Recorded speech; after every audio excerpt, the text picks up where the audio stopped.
ബലിപീഠങ്ങളില് മൃഗബലി ഉണ്ടായിരുന്നു. പ്രിയപ്പെട്ടവരെ, എന്ന കാലത്തിന്റെ ചരിത്രത്തിൽ എല്ലാ വിശുദ്ധ ലിഖിതങ്ങളും പൂർത്തീകരിച്ചുകൊണ്ട് ദൈവം ഭൂമിയിൽ അവതരിക്കുകയാണ്. എന്തിനു വേണ്ടിയാണ് ദൈവം ഭൂമിയിൽ അവതരിച്ചത്? മനുഷ്യനെ അതിന്റെ പാപത്തിൽ നിന്ന് രക്ഷിക്കുവാനായിട്ട്. അത് യേശുവിന്റെ ജനന സമയത്ത് പ്രത്യേകമായിട്ട് ഗബ്രിയേൽ മാലാഖ ഈ സന്ദേശം കൊടുക്കുന്നുണ്ട്.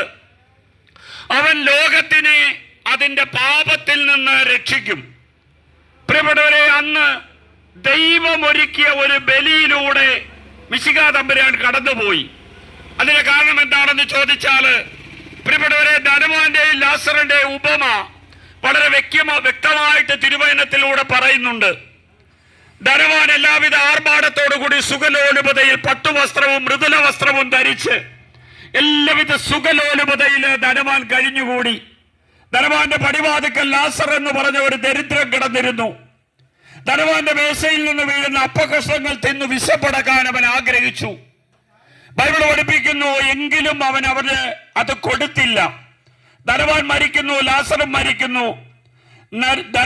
ധനവാൻ നരകത്തിൽ കിടന്ന് നരകയാതന അനുഭവിക്കുമ്പോൾ മോളോട്ട് നോക്കിയപ്പോൾ ഈ ധനവാന്റെ പടിവാതിക്കൽ ഭിക്ഷാദേഹിയായി കിടന്ന ലാസർ അബ്രഹാത്തിന്റെ മടിയിൽ, ദൈവത്തിന്റെ മടിയിൽ സുഖമായിട്ട് തലചായിച്ച് ശാന്തനായി കിടക്കുന്നു. ധനവാൻ വിളിച്ചു പറഞ്ഞു, പിതാവേ, ലാസറിന്റെ വിരലിന്റെ അറ്റം വെള്ളത്തിൽ മുക്കി എന്റെ നാവിനെ തണുപ്പിക്കാൻ അയക്കണമേ. പ്രിയപ്പെട്ടവരെ, സ്വർഗമുണ്ട്, നരകമുണ്ട് എന്ന് ബൈബിള് വളരെ വ്യക്തമായിട്ട് പറയുന്ന ഒരു തിരുവചനമാണ് ഈ വചന ഗ്രന്ഥത്തില് ഉള്ളത്. പ്രിയപ്പെട്ടവരെ, ഇത് വിശുദ്ധ മത്തായിയുടെ ലൂക്കായുടെ സുവിശേഷം 16-ാം അധ്യായത്തില് ധനവാന്റെയും ലാസറിന്റെയും ഉപമ വളരെ വ്യക്തമായിട്ട് പറയുന്നു. അവിടെ ദൈവം പറയുകയാണ്, ഞങ്ങൾക്കും നിങ്ങൾക്കും മധ്യേ ഒരു വലിയ ഗർത്തമുണ്ട്. ഇവിടെ നിന്ന് ഒരാൾക്ക് വരാനോ അങ്ങോട്ട് പോകുവാനോ സാധ്യമല്ല എന്ന് പറയുന്നു. ഉടനെ ധനവാൻ പറയുകയാണ്, അങ്ങനെയാണെങ്കിൽ ദൈവമേ, എന്റെ പിതൃ സഹോദരങ്ങളുടെ അടുത്തേക്ക് ലാസറിനെ അയക്കണമേ. അവൻ അവിടെ ചെന്ന് എനിക്ക് വേണ്ടി സാക്ഷ്യം പറയട്ടെ, അവരും ഈ നരകയാതനയുടെ സ്ഥലത്ത് വരാതിരിക്കട്ടെ എന്ന് പറയുന്നു. അവിടെ ദൈവം പറയുകയാണ്, അവർക്ക് പ്രവാചകന്മാരും വിശുദ്ധ ലിഖിതങ്ങളും ഉണ്ട്. അത് വായിച്ചവർ മനസ്സിലാക്കുന്നുണ്ടെങ്കിൽ മനസ്സിലാക്കട്ടെ. ഇനി മരിച്ചവരുടെ ഇടയിൽ നിന്ന് ഒരാൾ ഉയർത്തെഴുന്നേറ്റ് ചെന്നാലും അവരത് വിശ്വസിക്കുകയില്ല. പ്രിയപ്പെട്ടവരെ, ഉൽപ്പത്തിയുടെ ചരിത്രം മുതൽ രക്ഷകന്റെ വരവിനെ കുറിച്ച് ബൈബിൾ എഴുതി വെച്ചിട്ടുണ്ടായിരുന്നു. ഞാൻ നിങ്ങൾക്കായി ഒരു രക്ഷകനെ അയക്കുമെന്ന് ബൈബിൾ എഴുതിയിട്ടുണ്ടായിരുന്നു. അന്ധകാരത്തിൽ കഴിഞ്ഞ ജനം വലിയൊരു പ്രകാശം കണ്ടു എന്ന് എഴുതി വെച്ചിട്ടുണ്ടായിരുന്നു. അടിച്ചമർത്തപ്പെട്ടവർക്ക് സ്വാതന്ത്ര്യം കൊടുക്കുന്ന ഒരു രക്ഷ ഉദയം ചെയ്യുമെന്ന് എഴുതി വെച്ചിട്ടുണ്ടായിരുന്നു. അവൻ തെരുവീതികളിൽ അവന്റെ ശബ്ദം ഉയരുകയില്ല എന്ന് എഴുതി വെച്ചിട്ടുണ്ടായിരുന്നു. അവൻ ചതഞ്ഞ നാങ്ങണ ഒടിക്കത്തില്ല, പുകഞ്ഞു തിരി കെടുത്തത്തില്ല എന്ന് എഴുതി വെച്ചിട്ടുണ്ടായിരുന്നു.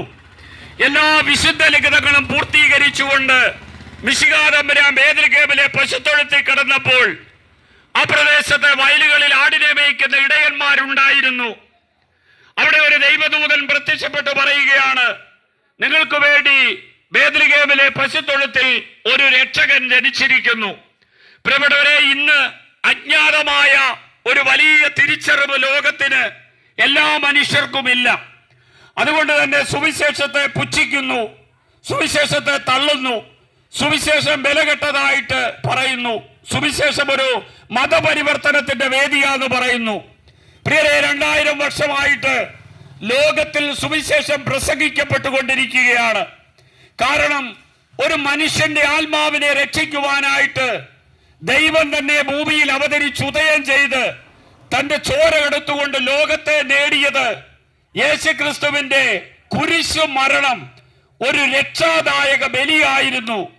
അത് നാനാജാതി മതസ്ഥരായ മനുഷ്യർക്ക് വേണ്ടി ദൈവം സൗജന്യമായി ഒരുക്കിയ ഒരു രക്ഷയായിരുന്നു എന്ന് മനസ്സിലാക്കണം. യെരുസലേമില് കുറെ അന്ധന്മാരുണ്ടായിരുന്നു. യേശു ആ വഴി കടന്നുപോയപ്പോൾ അത് വിശുദ്ധ ലൂക്കായുടെ സുവിശേഷം 6-ാം അധ്യായത്തിൽ വളരെ വ്യക്തമായിട്ട് പറയുന്നു, കർത്താവേ, ദാവീദിന്റെ പുത്ര, ഞങ്ങളോട് കരുണ കാണിക്കണമേ എന്ന് പറയുന്നു. യേശു കടന്നുപോയ വഴിയിൽ അവൻ നിന്നുകൊണ്ട് ചോദിച്ചു, എനിക്കിത് നിങ്ങൾക്ക് ചെയ്തു തരാൻ കഴിയുമെന്ന് നിങ്ങൾ വിശ്വസിക്കുന്നുവോ? ഉവ്വ് കർത്താവേ, ഞങ്ങൾ വിശ്വസിക്കുന്നു. ആ അന്ധന്മാർക്ക് പോലും ഒരു രക്ഷകന്റെ ഉദയം അവര് മനസ്സിലാക്കുന്നുണ്ടായിരുന്നു. പ്രിയപ്പെട്ടവരെ, യേശു അവരോട് പറയുകയാണ്, പൊയ്ക്കോളൂ, നിങ്ങളുടെ വിശ്വാസം നിങ്ങളെ രക്ഷിച്ചിരിക്കുന്നു. അനവധിയായ തൽക്ഷണം അവരുടെ കുഷ്ഠരോഗം വിട്ടുമാറി. ആ കുഷ്ഠരോഗികളെ നിങ്ങളൊന്ന് കണ്ടു നോക്കിക്കുക, അന്ധന്മാരെ കണ്ടു നോക്കിക്കുക. ജീവിതത്തിൽ അന്ധകാരം വ്യാപിച്ച് ജീവിതത്തിന്റെ വസന്തങ്ങളെല്ലാം കൊഴിഞ്ഞുപോയി, പ്രത്യാശിക്കാൻ ഒന്നുമില്ലാതെ, കർത്താവിന്റെ ആ മുഖത്തേക്ക് നോക്കാൻ കണ്ണിന് കാഴ്ച പോലും ഇല്ലാതെ വേദനയിൽ ആണ്ടുപോയ ഒരു ജീവിതമായിരുന്നു അന്ധന്മാരുടേത്. അവരുടെ കണ്ണ് തുറപ്പിച്ചു കൊടുത്തുകൊണ്ട് നിത്യരക്ഷ കാണുവാൻ തക്കവണ്ണം അവരെ ഉയർത്തിയെടുക്കുന്ന മിശിഹാ തമ്പുരാൻ പാപം ചെയ്ത ഒരു സ്ത്രീയെ കല്ലെറിഞ്ഞു കൊല്ലാൻ കൊണ്ടുവന്നപ്പോൾ, നിങ്ങളിൽ പാപം ചെയ്യാത്തവരവളെ കല്ലെറിയട്ടെ എന്ന് പറഞ്ഞുകൊണ്ട്, പ്രിയരെ, അവളൊരു പിന്നീട് വിശുദ്ധയായി എന്ന സഭ എഴുതി വെച്ചിരിക്കുന്നത്. ലോകത്തിൽ ആദ്യമായിട്ട് മുഴങ്ങിക്കേട്ട ശബ്ദം, ശത്രുക്കളെ സ്നേഹിക്കാൻ പറഞ്ഞ ശബ്ദം, ഒരു കവള തടിക്കുന്നവന് മറുകവള് കാണിച്ചു കൊടുക്കാൻ പറഞ്ഞ ശബ്ദം, അതായിരുന്നു പ്രിയപ്പെട്ടവരെ യേശുക്രിസ്തുവിന്റെ ശബ്ദം. അവൻ രാജാവായിരുന്നു. പക്ഷേ അവൻ രാജ്യം പിടിച്ചടക്കിയില്ല. രാജസിംഹാസനത്തിൽ അവൻ ഇരുന്നില്ല. അവന്റെ മുന്നിലേക്ക് കടന്നു ചെന്ന അടിച്ചമർത്തപ്പെട്ടവർക്കും സ്വാതന്ത്ര്യമില്ലാത്തവർക്കും രോഗികൾക്കും പിശാചു ബാധിതർക്കും കഠിനമായ പാപികൾക്കും അവൻ മാനസാന്തരവും സൗഖ്യവും വിടുതലും രക്ഷയും കൊടുത്തു. ഇതാണ് പ്രിയപ്പെട്ടവരെ യേശുക്രിസ്തു. അവൻ സ്നേഹത്താൽ തന്റെ ചോര കൊണ്ട് നേടിയെടുത്ത് തന്ന ഒരു സാമ്രാജ്യമുണ്ട്. ആ സാമ്രാജ്യത്തിന്റെ പേരാണ് പ്രിയപ്പെട്ടവരെ സ്നേഹം. സ്നേഹം എവിടെയെല്ലാം ഉണ്ടോ അവിടെ യേശു തമ്പുരാന്റെ ആ വലിയ മഹത്തായ അനന്തമായ രക്ഷ കാണുവാനായിട്ട് സാധിക്കും.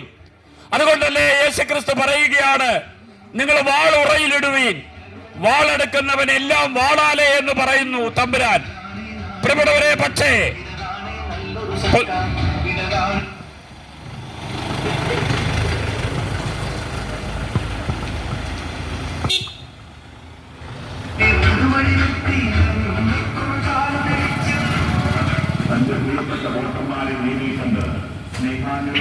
പൊന്തിയോസ് പീലാത്തോസ് യേശുക്രിസ്തുവിനെ മരണശിക്ഷയ്ക്ക് വിധിക്കുന്നു.